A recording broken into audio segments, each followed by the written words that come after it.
Je crois qu'il faut remettre un peu les choses dans le contexte.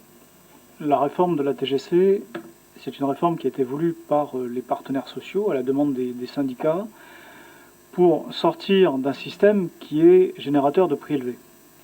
Mais si aujourd'hui on constate un retard dans la mise en place de cette réforme importante à laquelle nous avons tous adhéré, c'est parce qu'on a voulu couvrir plusieurs lèvres à la fois.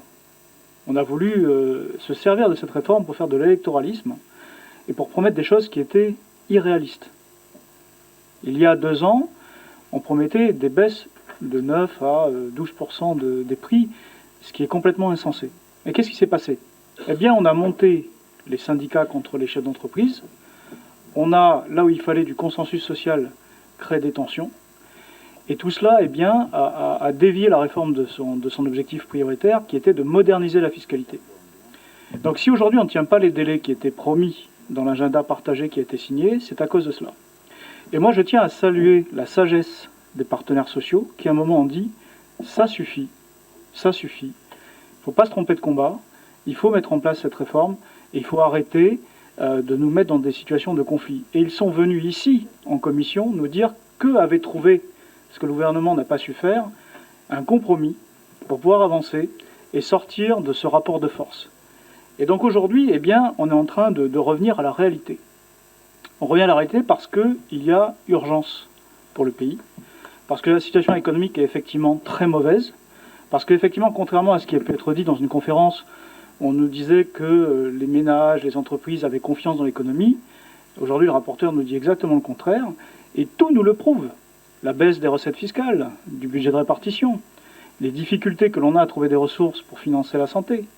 Donc cette réforme, elle est fondamentale, elle est urgente, et on ne peut pas attendre, comme cela a été proposé par le gouvernement initialement, de le reporter à 2019, parce qu'il nous faut avoir un arsenal fiscal qui nous permette de ne plus faire porter aux seules entreprises le coût de la santé. Et la TGC a ce mérite, c'est que c'est un outil supplémentaire.